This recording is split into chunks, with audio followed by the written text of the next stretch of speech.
3 techniques pour renforcer la connexion émotionnelle avec vos personnages. C'est le sujet qui va nous occuper aujourd'hui. Pourquoi je l'aborde? Parce que quand on veut rester motivé dans son processus d'écriture, c'est important de se connecter émotionnellement avec ses personnages, que ce soit pas simplement intellectuel.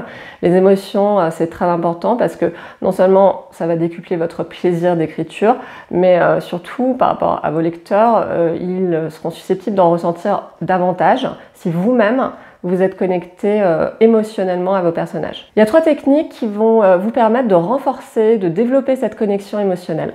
La première technique, la plus simple j'ai envie de dire, c'est de doter votre personnage de traits de personnalité qui vous sont très familiers, qui sont les vôtres aussi peut-être, de sorte que ce personnage finalement vous ressemble. Alors attention, quand on fait ça, on peut aussi créer des problèmes de distanciation si le personnage nous ressemble trop, j'en ai parlé dans d'autres vidéos, mais en tout cas, faire en sorte que le profil du personnage, sa personnalité, soit assez proche de la nôtre, ça peut renforcer cette connexion émotionnelle, puisque finalement, les réactions de notre personnage, c'est aussi un peu les nôtres. Donc, on se sent en phase émotionnellement avec ce personnage. Deuxième technique pour renforcer la connexion avec ces personnages, c'est le choix du conflit qui va être au cœur de votre histoire. Vous savez bien qu'au cœur d'une histoire, il y a toujours un conflit qui va opposer votre personnage principal ou vos personnages principaux à un ou plusieurs antagonistes.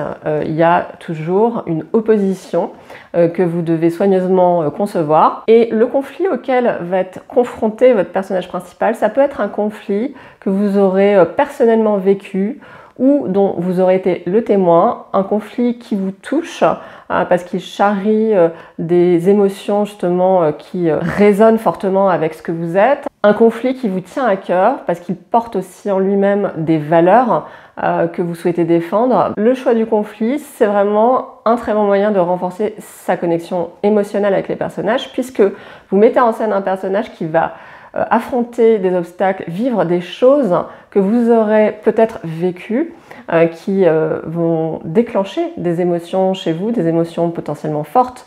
Donc ça veut dire que ce choix du conflit, c'est pareil, il faut soigneusement le penser. Il ne faut pas hésiter, je pense, à évoquer, à mettre en scène des conflits qui sont très importants pour vous et potentiellement qui vous remuent, parce que vous pouvez être certain que si vous, déjà, avant même d'avoir écrit, rien qu'en songeant à ce conflit, vous êtes en train de trembler, je pense que le lecteur va aussi trembler derrière. Troisième technique pour renforcer la connexion émotionnelle avec ces personnages, c'est un élément assez poussé de la caractérisation, c'est ce qu'on appelle la faille du personnage, c'est ce qui le taraude en profondeur, ce qui ne se voit pas tout de suite, qui peut ressortir au cours de l'histoire, qui peut ne pas ressortir vraiment, mais je pense que ça enrichit toujours l'histoire quand on soigne justement cet aspect, quand on le fait aussi ressortir, puisque justement ça charrie beaucoup d'émotions. Si votre personnage a une faille très profonde, qui est aussi votre faille, alors quand je dis faille, ça peut être beaucoup de choses différentes.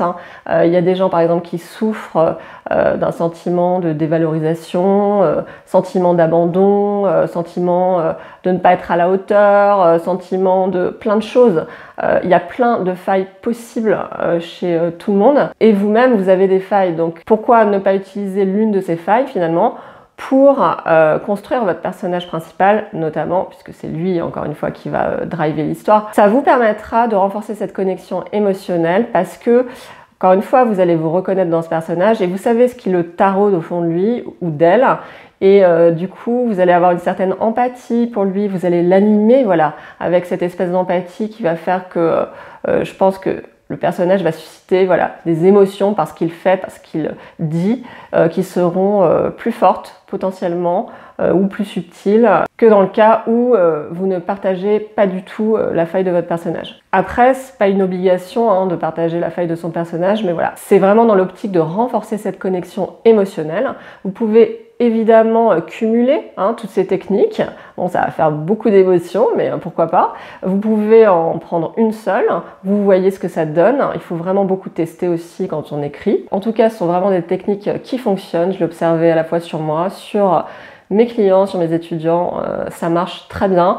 Donc allez-y, utilisez-les pour véhiculer encore plus d'émotions à travers vos histoires. Si vous avez déjà utilisé l'une de ces techniques, je vous invite à nous en parler dans les commentaires. Et puis si vous envisagez encore d'autres techniques, parce qu'évidemment il y en a beaucoup, moi j'en ai parlé de 3 ici, mais il y a beaucoup de techniques qui peuvent permettre de renforcer la connexion émotionnelle avec ces personnages.